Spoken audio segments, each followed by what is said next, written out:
Ce programme est financé par les amis et partenaires du ministère de Joyce Meyer. Vous savez, Dieu ne travaille pas en vous sur tout à la fois. Il travaille en nous au moment opportun et il continue, et il continue, et il continue jusqu'à ce qu'éventuellement, nous y sommes.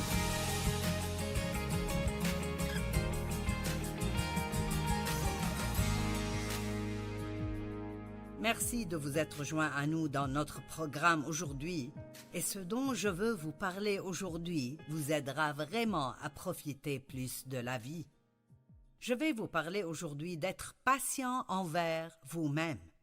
Vous voyez, c'est déjà bien. Je peux déjà me reposer. Soyez patient envers vous-même.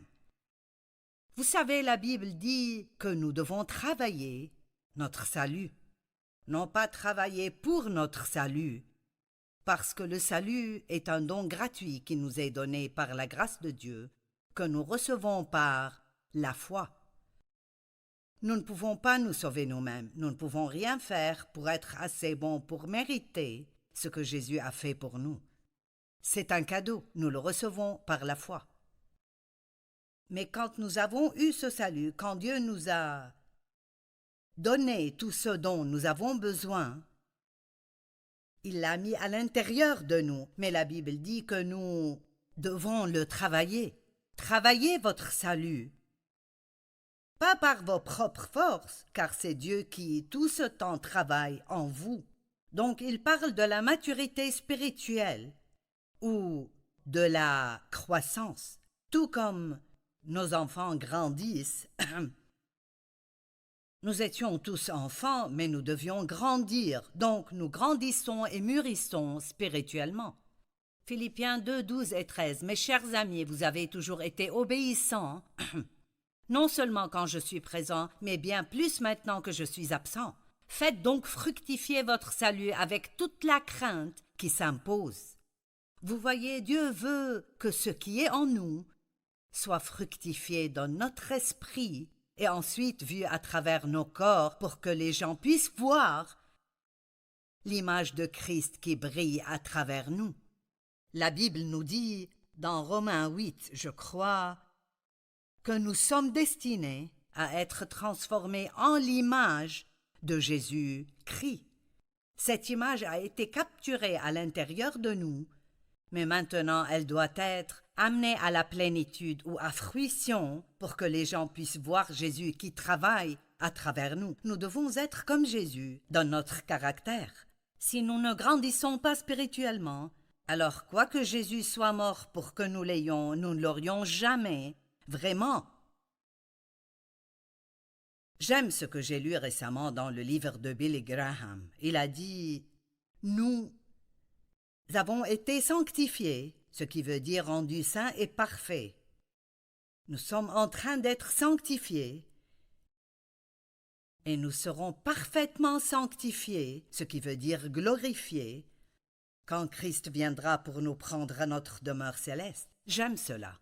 Nous l'avons spirituellement, mais cette sanctification, ou sainteté, ou maturité spirituelle, est quelque chose que le Saint-Esprit travaille ensuite, non seulement en nous, mais à travers nous et par nous, et ça arrive par degrés et étapes, et ça prend juste du temps.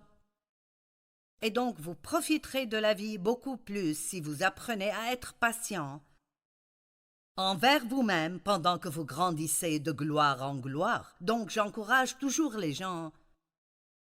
Vous êtes dans la gloire maintenant. Mais ce n'est peut-être pas la même gloire où se trouve quelqu'un d'autre. Ils peuvent ne pas être aussi avancés ou ils vous ont peut-être devancé dans leur maturité. Mais nous ne devons pas penser à où en sont d'autres personnes. Nous devons seulement laisser Dieu s'occuper de nous. Et comprenez ceci, être patient envers nous-mêmes. Vous ne profiterez pas de votre aventure avec Dieu. Oui, j'ai dit une aventure. C'est comme les petits enfants. Vous montez en voiture et vous faites un long trajet. Est-ce qu'on y est? Est-ce qu'on y est? Est-ce qu'on y est? Et nous sommes comme ça avec Dieu. Nous voulons toujours que les choses aillent plus vite qu'elles ne le font. Faites donc fructifier votre salut avec toute la crainte qui s'impose, pas par votre propre force, car c'est Dieu lui-même qui agit en vous.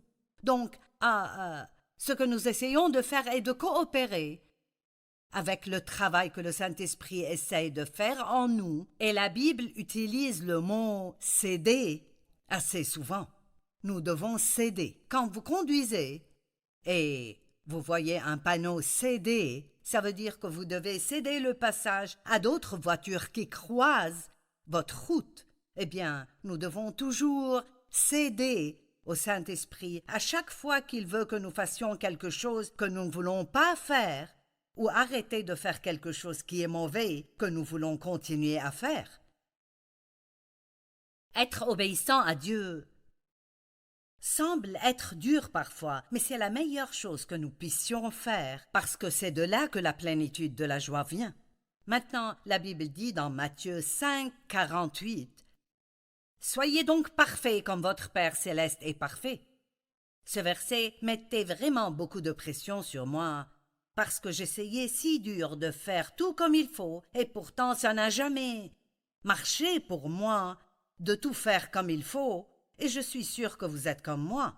Quand nous tombons amoureux de Jésus, nous voulons faire les choses comme il faut, et parfois plus nous essayons de faire ce qui est bon, plus nous finissons par faire ce qui est mauvais, et je ne comprenais vraiment pas ce qui n'allait pas. Eh bien, d'un côté, j'essayais de le faire moi-même au lieu de demander à Dieu de m'aider.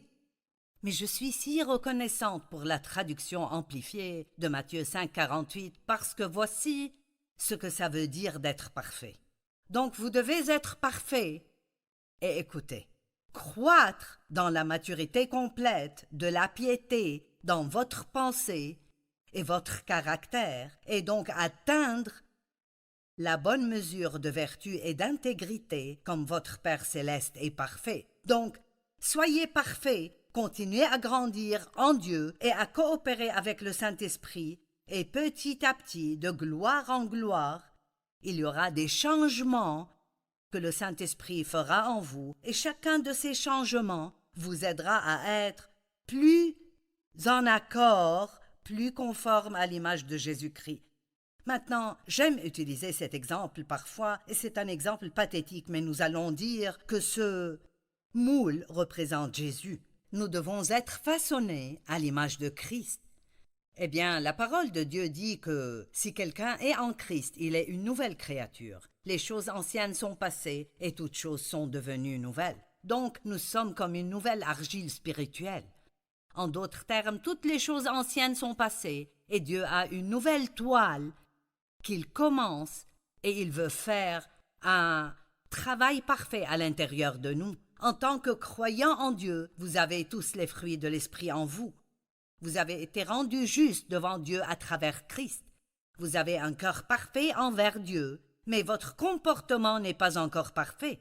Donc ce travail du Saint-Esprit doit être accompli en vous, et cela ne vous rendra vraiment pas à l'aise. En fait, beaucoup de cela ne vous mettra pas à l'aise, et combien nous serons gênés dépend vraiment de combien nous sommes têtus ou de combien nous cédons rapidement. Nous allons dire que ceci est nous spirituellement, et il y a un processus de moulage.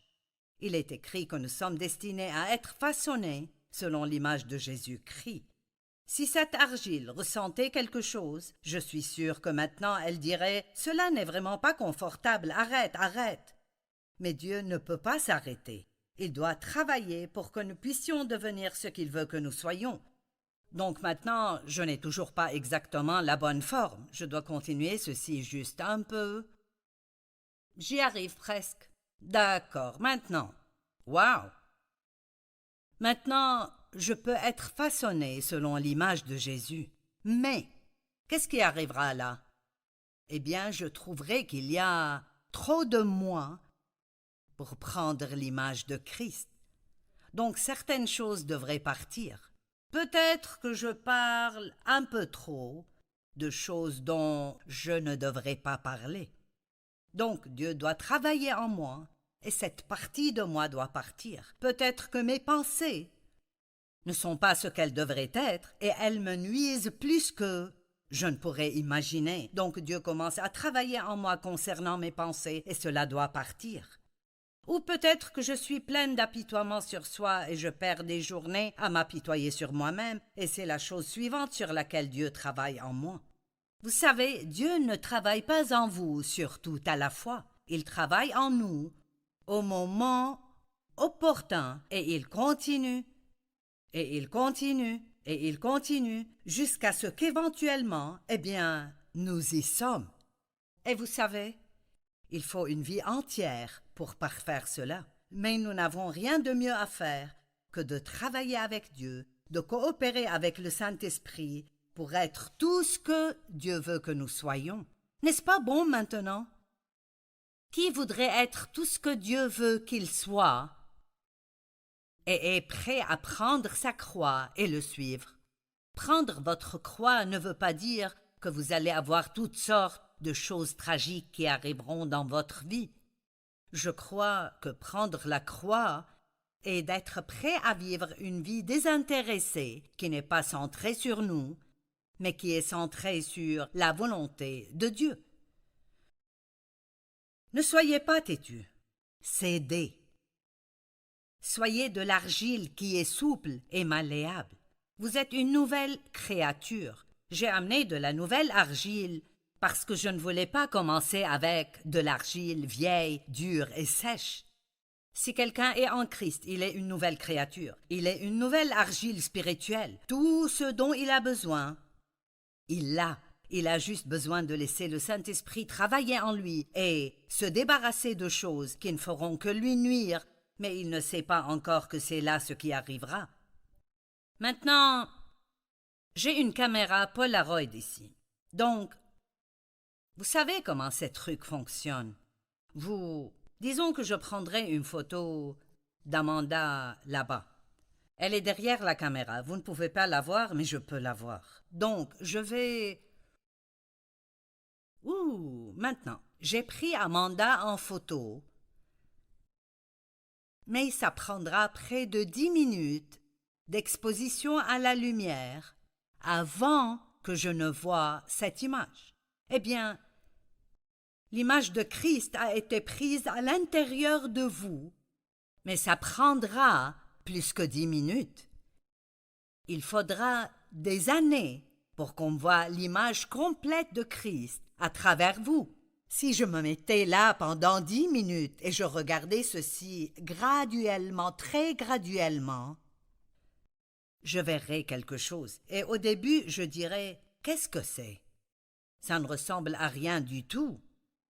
Mais ultimement, j'aurai une photo d'Amanda et quand elle apparaîtra, je vous la montrerai. Maintenant, voici une caméra normale. Beaucoup de personnes utilisent toujours celle-ci, les gens les utilisaient avant. Et j'ai fait quelque chose avec, elle fait du bruit maintenant. Donc, avec ce genre de caméra, vous n'aurez pas de résultat aussi rapidement que nous l'avons eu avec la caméra Polaroid. C'est un modèle plus nouveau, mais avec les caméras anciennes, vous preniez votre photo, l'obturateur s'ouvrait assez longtemps pour que la lumière entre. Quand la lumière entre dans votre vie, vous obtenez cet aperçu, cette image de ce que vous pourriez être en Christ. Mais après, ce film doit passer par un processus encore plus long et il doit être pris dans une chambre noire. N'est-ce pas intéressant que l'image se développe entièrement dans une chambre noire avant que quiconque ne puisse en fait voir ce qu'elle est? Certains d'entre vous n'aimeraient pas cela, mais cette chambre noire représente les choses difficiles que nous traversons, que nous ne comprenons pas et que nous n'aimons pas et nous ne voulons pas. Elles nous déroutent et nous ne les comprenons pas, mais c'est dans ces moments les plus difficiles que nous grandissons vraiment dans notre marche avec Dieu. La patience. Le dictionnaire grec dit que c'est un fruit de l'esprit qui grandit uniquement dans les épreuves. Comment pourriez-vous apprendre à être patient quand vous n'en avez pas l'opportunité? Beaucoup ne sont pas intéressés par la prière pour la patience parce qu'ils savent ce qui arrivera quand ils le font. Ils auront des problèmes. Et je comprends cela. J'ai prié pendant des années pour que Dieu me rende patiente et je sentais que rien n'arrivait. Eh bien, qu'est-ce qui arrivait? Je grandissais dans la patience. Et vous savez, il y a tellement d'histoires dans la Bible à propos de personnes qui sont passées par des temps difficiles et ils s'en sont sortis à la fin très victorieux. Jacques 1,3 dit « Mais comprenez que la mise à l'épreuve de votre foi produit l'endurance et la persévérance et la patience. » Eh bien, j'ai très souvent dit « Ces temps ont sorti beaucoup d'autres choses de moi avant d'arriver à la patience. Vous ne connaissez pas vraiment le vrai vous avant de voir comment vous réagissez et répondez dans les temps difficiles. C'est là que vous pouvez vraiment voir le caractère de la personne quand elle n'obtient pas ce qu'elle veut ou quand quelque chose d'injuste arrive avec elle. Et Dieu lui demande de marcher dans l'amour vers la personne qui l'a traitée injustement. Je ne sais pas ce que vous traversez maintenant. Il y a une bonne chance que beaucoup d'entre vous, peut-être la plupart d'entre vous, passent par quelque chose de difficile dans votre vie même maintenant. Et je veux vous encourager, pendant ces temps, pas quand ils sont terminés et vos problèmes sont tous réglés, mais pendant ces temps, de laisser les gens voir Christ qui brille à travers vous. À chaque fois que vous êtes dans un endroit obscur, quelque chose de merveilleux arrive si vous n'abandonnez pas votre foi. Dans Daniel, il est écrit qu'il y avait 3 hommes, Shadrach, Meshach et Abednego, ils étaient des amis de Daniel, qui ont été jetés dans la fournaise ardente de l'affliction, parce qu'ils ont refusé de se prosterner et d'adorer le roi. Ils étaient déterminés d'adorer Dieu et Dieu seul. Et à cause de cela, il y a eu un ordre furieux de les jeter dans la fournaise. Ils ont pris la bonne décision, et le roi s'est tellement énervé qu'il a dit « Chauffez la fournaise 7 fois plus que d'habitude ». Maintenant, vous savez quoi? C'est vraiment un défi quand vous faites ce qui est juste, et il vous semble que vous obtenez un résultat mauvais. Peut-être que vous commencez juste à donner de vos finances à l'œuvre du Seigneur, et il vous semble que, tout d'un coup, vous n'avez rien d'autre qu'un problème financier après l'autre. Eh bien, cela pourrait être un test pour voir si vous donnez juste pour obtenir quelque chose d'autre ou parce que vous aimez vraiment Dieu et vous voulez voir son évangile être prêché.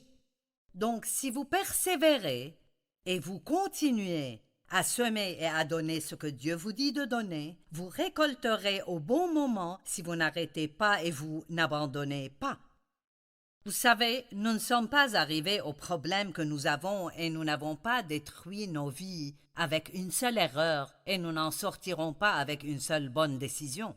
Nous devons continuer dans la parole de Dieu et nous devons continuer à faire ce qui est bon et continuer à le faire et éventuellement, waouh!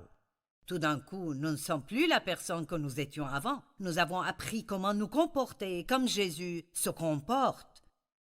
Eh bien, comme nous lisons ces versets, il est écrit « Ces 3 hommes furent ligotés, tout habillés et jetés dans la fournaise ardente. » Maintenant, ils étaient ligotés quand ils ont été jetés dans la fournaise. Et ces 3 hommes tombèrent liés au milieu de la fournaise. Alors le roi se leva précipitamment. Il dit à ses conseillers « N'avons-nous pas jeté au milieu du feu 3 hommes liés ?» Ils répondirent « Certainement, ô roi. » Il reprit et dit « Eh bien, je vois 4 hommes sans lien. » J'aime cela. Ils étaient ligotés. Ils sont sortis sans lien, et c'est comme ça que c'est avec nos problèmes. Nous pouvons entrer avec une sorte de lien dans nos vies, et ça pourrait même être ces liens mêmes qui causent le problème dans nos vies. Dieu travaille en nous et travaille en nous, mais nous n'avons pas cédé, nous ne sommes pas soumis, nous n'avons pas obéi, et donc cette épreuve survient. Et peut-être que c'est juste l'ennemi qui essaye de nous détruire, et Dieu le permet parce qu'il sait que cela sortira de vous quelque chose qui fera de vous une meilleure personne et vous aidera à être plus mûr spirituellement. Et ils sont entrés ligotés, mais ils sont sortis sans lien. Et devinez ce que le roi a vu. Nous avons jeté 3 hommes là-dedans, mais maintenant je vois 4 hommes, et la figure du 4e ressemble à celle d'un fils des dieux.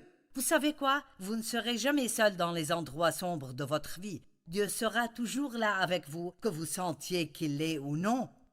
Et pour ceux d'entre vous qui souffrent maintenant, comme vous me regardez, vous avez peut-être des larmes qui coulent de vos yeux, mais laissez-moi vous dire que Jésus est avec vous en ce moment, et il a un plan pour amener quelque chose de bien de cette situation. Je veux que vous compreniez cela aujourd'hui. Ceci va bien se terminer. Je ne peux pas vous dire quand, mais si vous n'abandonnez pas, si vous continuez à croire, Dieu continuera à travailler. Maintenant,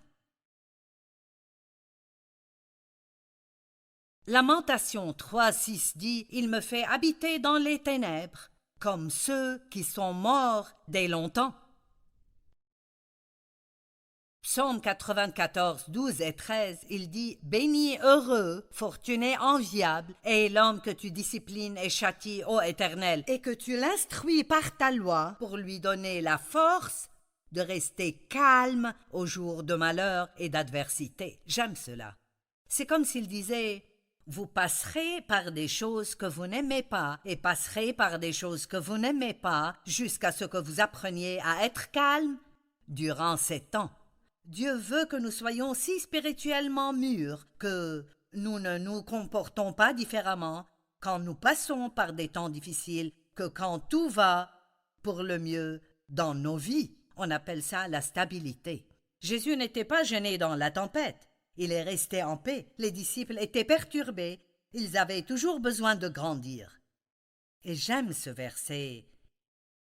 Ésaïe 45, 3 « Je te donnerai les richesses cachées par les ténèbres. » N'est-ce pas beau? Ça me fait me sentir bien. Vous dites, Joyce, qu'est-ce que cela veut dire? Ça veut dire que même dans ces endroits sombres et difficiles dans nos vies, il y a des trésors là que nous obtiendrons et vous vous en sortirez. Ce que vous traversez maintenant n'est pas la fin, ça pourrait être le commencement même de quelque chose de plus merveilleux que vous ne puissiez même l'imaginer. Et je sais que quand vous avez mal, vous pensez « Ma chère, tu es folle. C'est impossible que quoi que ce soit de bon ne vienne de ceci. » Eh bien, je partage régulièrement que j'ai été abusée sexuellement par mon père, abandonnée à cet abus par ma mère, qui savait et ne faisait rien à ce propos, abusée par plusieurs autres membres de ma famille parce qu'il y avait un esprit d'inceste dans la lignée de mon père. Et en ce temps, je pensais que je n'aurais jamais une bonne vie. Je ne pourrais penser à rien de pire que ce que je traversais. Et je priais et demandais la délivrance à Dieu. Il ne m'a pas délivré, mais il m'a fait traverser cela. Et vous savez quoi? J'ai une vie tellement merveilleuse maintenant. Et Dieu a utilisé les choses qui me sont arrivées pour aider littéralement des millions de personnes partout dans le monde. Que vous soyez passé par quelque chose comme ça, ou que vous ayez mal d'une autre façon, la douleur est la douleur. Mais je suis une preuve vivante que Dieu peut prendre quoi que ce soit de mal qui arrive dans votre vie et il peut en faire quelque chose de bien. Que votre douleur devienne votre message. Que votre douleur devienne votre miracle. Matthieu 10, 27 « Ce que je vous dis dans les ténèbres, dites-le en plein jour. » C'est exactement ce que je fais aujourd'hui. Ce que j'ai appris dans les jours sombres de ma vie, je l'ai dit maintenant en plein jour. Et je crois que ce que je dis aujourd'hui aide des gens partout dans le monde. Ce message sera diffusé à la télévision en plus de 100 langues différentes. Combien est-ce merveilleux?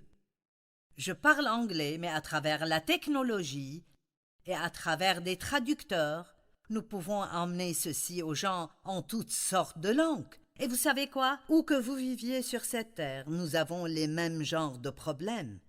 Ils ne sont peut-être pas exactement les mêmes, mais la douleur est la douleur, et nous passons tous par des temps sombres, et croyons que nous allons arriver de l'autre côté de loin meilleur que comme nous l'étions. Et vous devez être patient dans le processus de changement que Dieu accomplit en vous, parce que l'impatience ne fera qu'empirer les choses.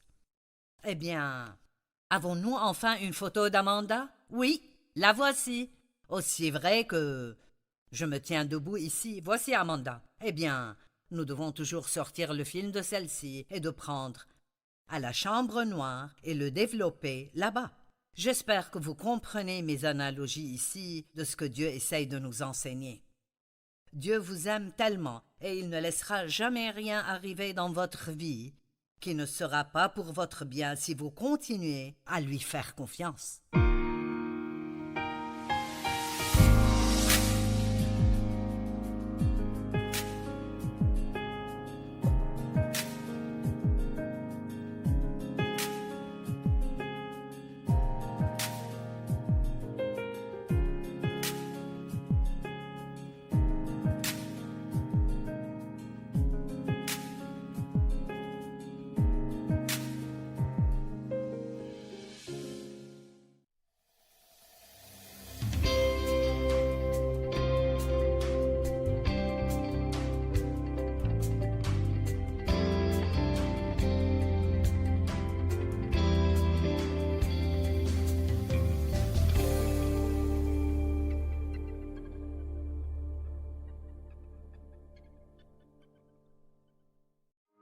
Ce programme est financé par les amis et partenaires du ministère de Joyce Meyer.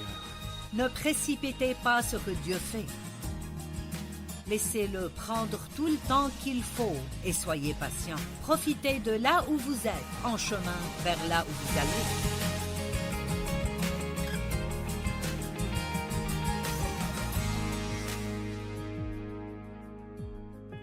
Merci de vous être joints à moi aujourd'hui dans notre programme.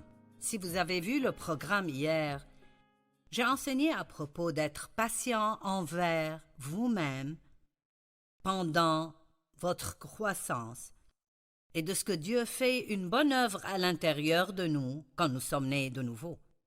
Si quelqu'un est en Christ, il est une nouvelle créature. Les choses anciennes sont passées et toutes choses sont devenues nouvelles. Nous devenons comme une nouvelle argile spirituelle, mais il y a un travail qui doit être fait pour que les bonnes choses en nous soient travaillées dans notre esprit et dans nos corps. Qu'importe combien de bonnes choses j'ai à l'intérieur de moi, si le monde ne peut pas les voir, ça ne les aidera absolument pas. Donc notre comportement, comprenez cela, notre comportement est très important. C'est merveilleux de dire que vous avez un bon cœur ou que mon cœur était juste. Et c'est bien. Je ne méprise pas cela, mais nous devons aller au-delà de juste avoir un bon cœur pour avoir aussi une bonne attitude. Et cela est un processus.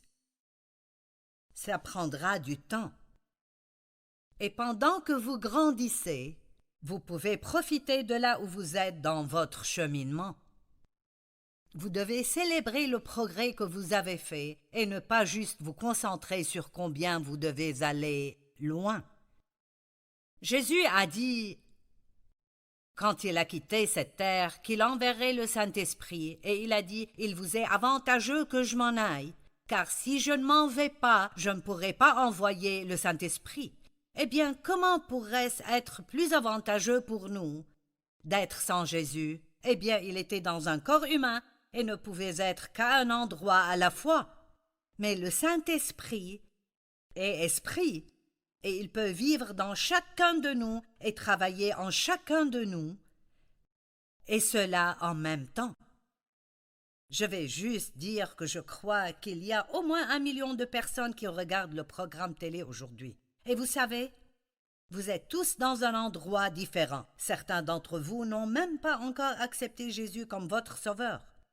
D'autres sont comme de petits bébés chrétiens, vous êtes juste récemment nés de nouveau. D'autres marchent avec Dieu depuis beaucoup d'années, et vous êtes peut-être très mûrs spirituellement, donc il y a des gens tout au long du chemin qui ont des circonstances différentes.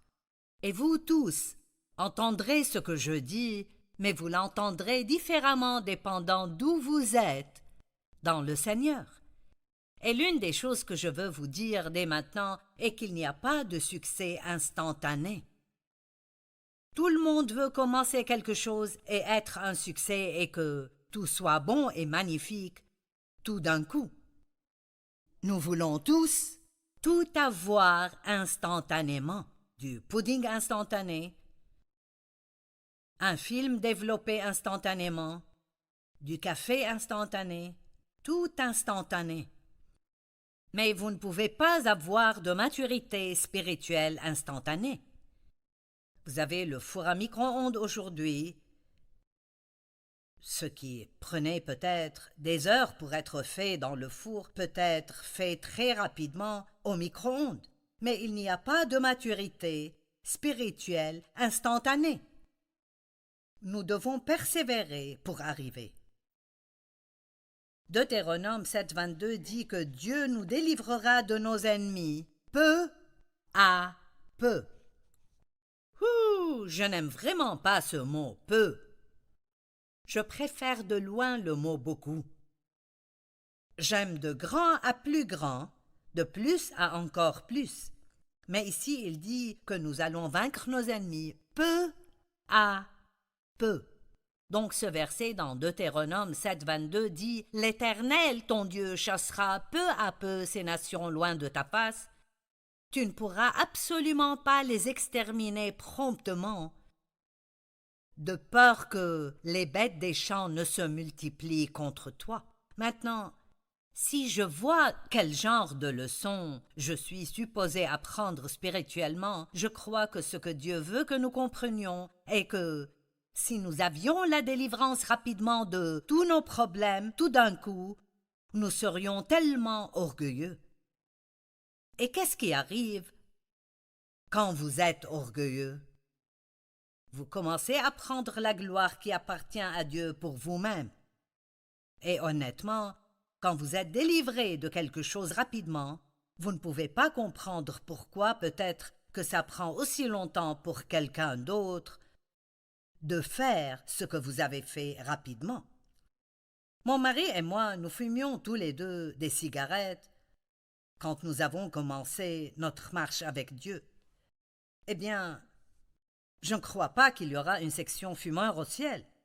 Et je ne pense pas non plus que ça enverrait quiconque en enfer. Mais ce n'est juste pas une bonne chose, ce n'est pas sain, et ce n'est pas vraiment un bon témoignage. Eh bien, j'avais toujours dit « Je ne sais pas, je ne pourrai jamais m'arrêter de fumer. Si j'arrête un jour de fumer, je gagnerai du poids. » Je m'étais déjà fourré dans un pétrin avant même d'essayer de m'en sortir. Dave, en contrepartie, a dit « Seigneur, je ne vais même pas essayer d'arrêter avant que tu ne m'enlèves ce désir de fumer. » Et vous savez, Dave a arrêté le jour suivant et n'a plus jamais eu de problème avec. Mais oh non, pas moi, j'ai souffert. J'ai eu des temps difficiles, j'ai arrêté et recommencé. Eh bien, vous savez quoi? Je ne sais pas pourquoi c'était aussi facile pour Dave et aussi difficile pour moi, mais Dieu a commencé à me révéler que très souvent il a dû permettre que je traverse des choses pour que je comprenne ce que les personnes que j'allais enseigner traversaient. Donc je comprends si vous me dites j'ai des difficultés à dépasser ceci ou j'ai des difficultés à abandonner ceci ou cela. Donc Dieu voulait m'utiliser d'une façon et Dave d'une autre façon. Donc il a travaillé avec Dave autrement qu'il a travaillé en moi. Dieu a un plan individuel pour vous. Et ne regardez pas comment il travaille en quelqu'un d'autre. Et n'essayez pas une mauvaise attitude parce qu'il travaille avec vous différemment. Et si quelque chose arrive avec vous rapidement, ne soyez pas critique envers d'autres personnes qui n'ont pas obtenu cela aussi vite que vous. Dieu doit nous délivrer peu à peu pour nous garder humbles. La transformation prend du temps. Le mot transformation en grec est à l'origine le même mot, c'est le mot métamorphosie, duquel nous obtenons notre mot métamorphose. Et c'est ce dont on parle quand on parle de la chenille, un ver de terre, une petite chenille qui rampe dans l'herbe et qui devient un magnifique, merveilleux, unique papillon. Je ne pense pas qu'il y ait une meilleure analogie de ce qui arrive à la personne qui vient à Christ en tant que petite chenille avec son péché et éventuellement elle est transformée en l'image de Jésus-Christ. Ce qui est intéressant dans cette métamorphose, c'est que cette chenille qui rampe par terre, quand le temps vient pour que ce changement arrive, et peut-être que certains d'entre vous disent « Je sais que j'ai besoin de changer et je ne sais pas comment ». Peut-être que vous devez donner votre vie à Christ. Ou peut-être que vous avez abandonné votre vie à Christ, mais il y a beaucoup de choses dans votre vie que vous n'avez pas encore abandonnées. Vous l'avez accepté comme sauveur, mais vous n'avez pas fait de lui votre Seigneur. Il y a des domaines dans votre vie qu'il ne peut pas remplir parce qu'ils sont toujours pleins de vous. Donc je crois que tous ceux qui regardent aujourd'hui, j'espère que Dieu vous montrera quelque chose qui vous aidera à grandir spirituellement dans un domaine de votre vie. La chenille, ultimement, quand elle sait que c'est le moment de changer, elle rampe sur un arbre et se met sur une branche. Et d'habitude, c'est à l'arrière de la branche, et elle tisse un cocon autour d'elle-même et s'attache à la branche. Et ensuite, juste, il semble, si vous la regardez, que rien n'arrive. Est-ce que vous ressentez cela? Vous dites, « Mon Dieu, rien n'arrive dans ma vie. J'ai prié. J'ai rampé sur ma branche. J'attends que Dieu fasse quelque chose et rien n'arrive. » Mais si vous pouviez voir dans ce cocon, vous verriez que beaucoup de choses arrivent. Dieu a quelque chose qu'il a préparé pour vous, mais il doit vous préparer pour ce qu'il a préparé. Dieu a de grandes choses que vous devez faire dans la vie, mais vous n'êtes pas encore vraiment prêt. Ce qu'il a pour vous est prêt, mais vous n'êtes pas prêt.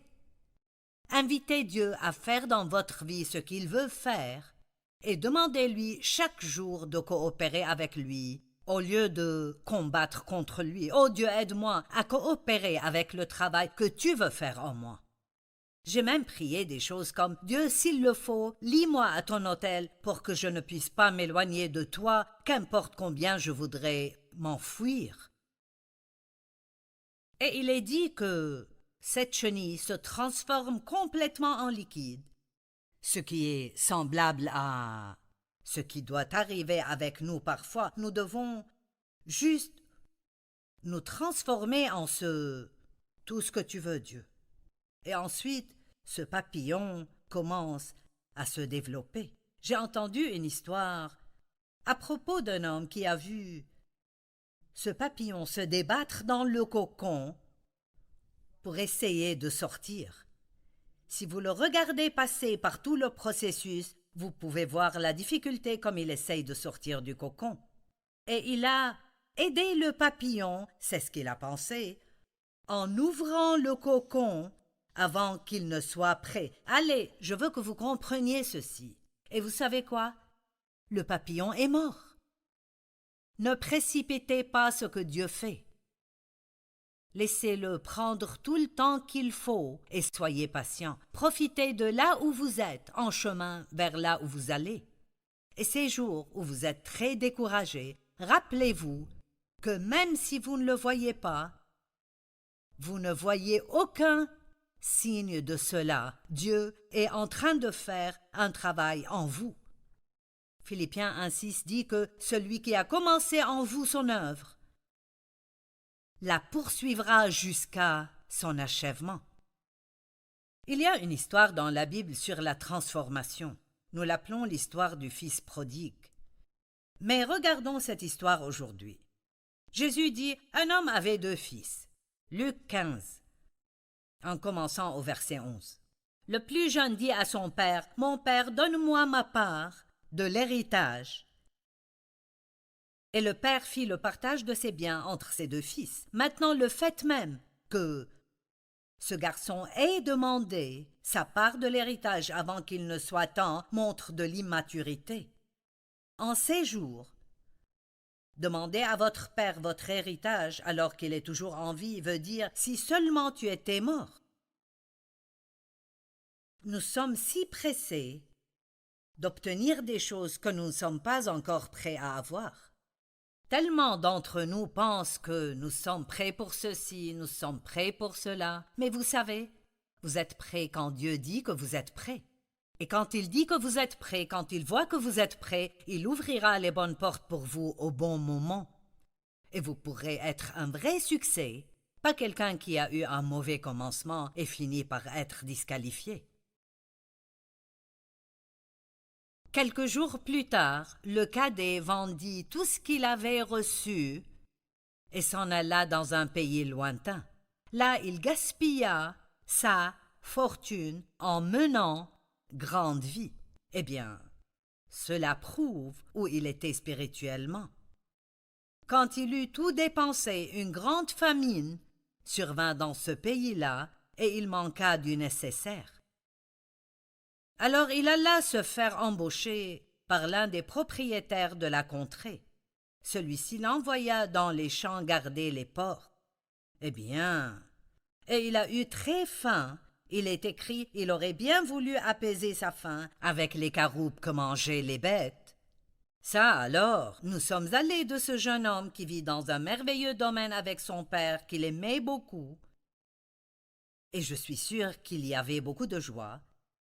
Et il avait une grande vie. Mais comme il voulait ce qu'il ne devait pas avoir avant qu'il ne soit temps de l'avoir, maintenant nous le voyons prêt à manger avec les cochons. Quand il est revenu à lui, et Dieu merci, nous pouvons toujours revenir à nous-mêmes, n'est-ce pas bien? Peut-être que quelqu'un maintenant reviendra à lui-même et dira « Qu'est-ce que je fais ?» Peut-être que vous êtes l'une des personnes qui font quelque chose de semblable à manger avec les cochons.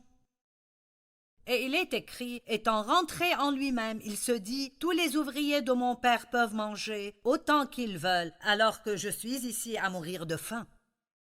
J'irai trouver mon père.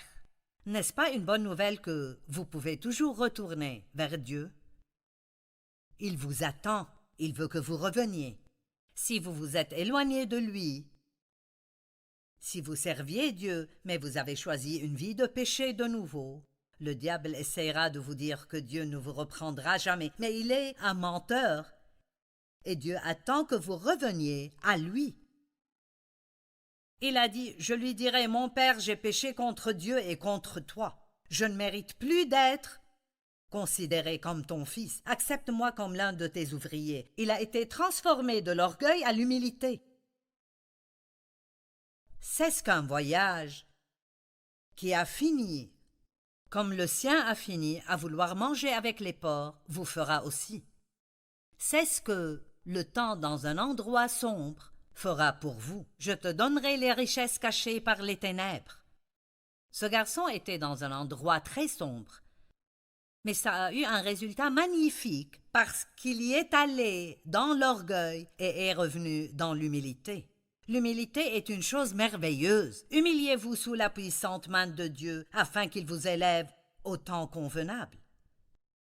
Quelqu'un a besoin d'entendre cela. Humiliez-vous sous la puissante main de Dieu afin qu'il vous élève au temps convenable. Arrêtez d'essayer de faire arriver des choses vous-même et priez à ce propos et attendez le temps parfait de Dieu dans votre vie. Il se leva pour se rendre chez son père. Comme il se trouvait encore à une bonne distance, son père l'aperçut et fut pris d'une profonde pitié pour lui, et il courut vers son fils. Maintenant, ce qui est merveilleux dans cette histoire est que dans cette culture, les hommes âgés ne couraient pas. C'était considéré comme étant une chose inappropriée. Mais le père était si heureux qu'il se moquait de ce que quiconque penserait. Il a couru vers son fils. Et si vous pensez même à vous tourner dans la direction de Dieu aujourd'hui, il est si heureux qu'il vous attend déjà avec les bras grands ouverts. Il court vers vous et tout ce que vous devez faire est de faire un pas dans la bonne direction. Il y a un numéro sur votre écran. Et si vous voulez avoir une relation avec Dieu et recevoir Christ comme votre sauveur, appelez ce numéro et quelqu'un priera avec vous. Et vous pourrez inviter Jésus dans votre vie pour qu'il soit votre Seigneur et votre Sauveur. Allez, les bras de Dieu sont ouverts. Il attend que vous reveniez à lui. Mon Père, j'ai péché contre Dieu et contre toi. Je ne mérite plus d'être considéré comme ton fils. Mais le Père, le voyant de très loin, courut vers lui. Le fils a dit, Père, j'ai péché contre Dieu et contre toi, je ne mérite pas d'être ton fils. Mais le Père dit à ses serviteurs, vite, allez chercher le meilleur habit que vous trouverez, passez-lui une bague au doigt et chaussez-le de sandales. Tuez le veau que nous avons engraissé. Nous allons faire un grand festin et nous réjouir. Je peux vous garantir que ce garçon était encore loin de la perfection. Mais il a fait un peu de progrès. Et Dieu a dit, nous allons faire un festin et nous réjouir. Vous savez quoi? Je crois vraiment que nous devons célébrer notre progrès au lieu d'être déprimés et découragés en voyant la distance que nous devons toujours parcourir. Eh bien, il y avait un autre frère là, il est appelé le frère aîné. Cela nous dit en fait qu'il était plus âgé que son petit frère. Et il aurait dû avoir plus de sagesse. Plus nous vivons longtemps, plus nous devrions avoir de sagesse.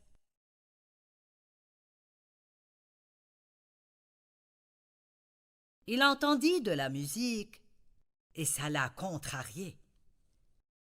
Qu'est-ce que cela signifie?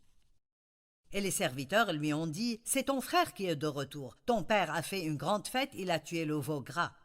Bla bla bla bla bla. Mon Dieu, le frère aîné s'est énervé.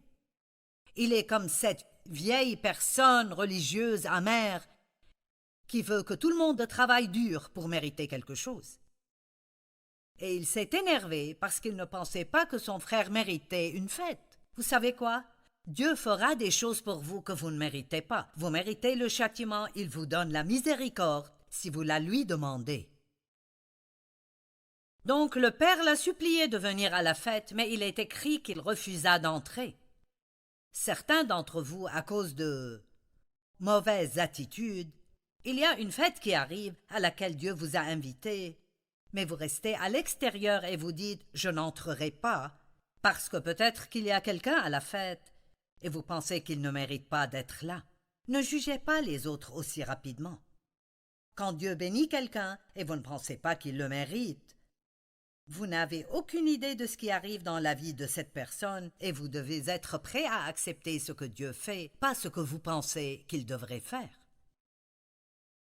Et alors il a commencé à se plaindre à son père. « J'ai fait ceci et cela, et ce fils que tu as a dépensé tout ton argent avec des prostituées et blablabla, et tu ne m'as jamais fait une fête. » J'aime ceci, le père lui dit.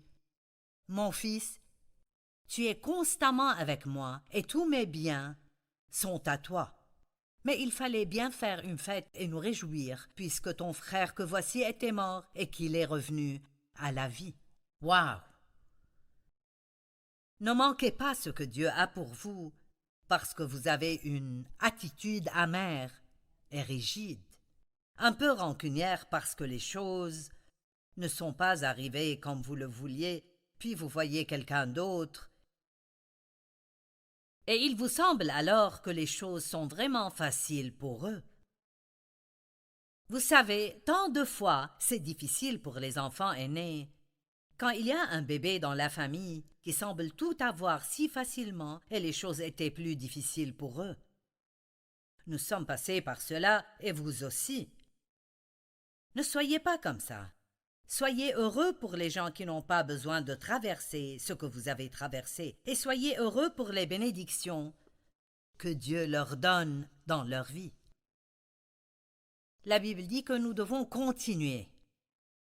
Si vous voulez arriver à là où Dieu essaye de vous prendre dans la maturité spirituelle, si vous voulez être ce que Dieu veut que vous soyez et ce qu'il veut que vous ayez, alors vous devez continuer dans la parole de Dieu, continuer à passer du temps avec Dieu, continuer dans la prière, continuer à faire ce qui est bon au lieu de faire ce qui est mauvais.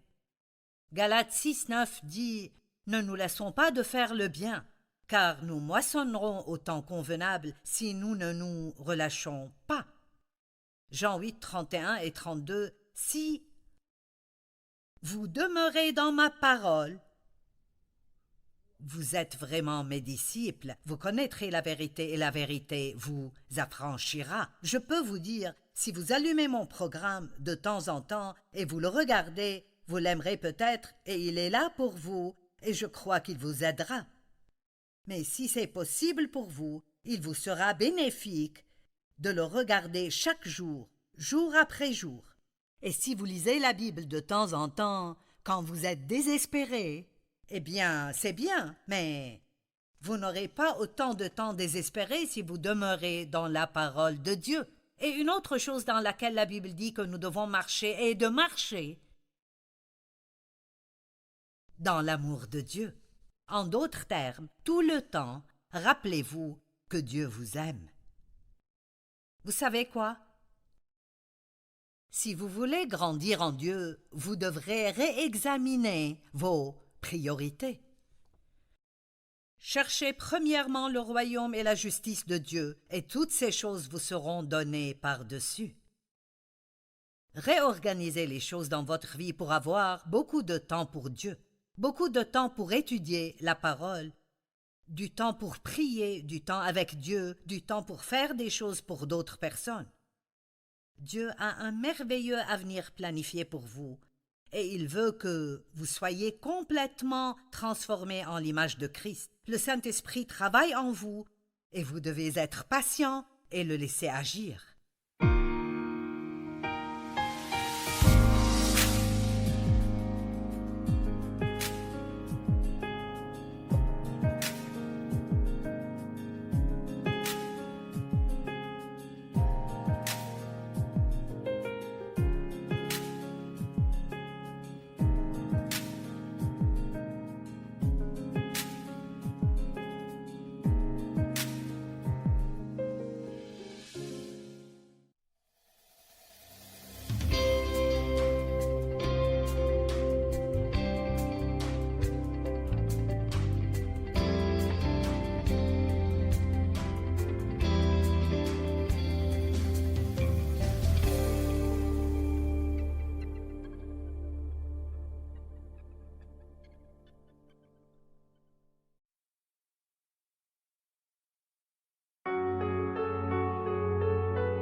khắp phương trời vẫn nhớ tới quê hương.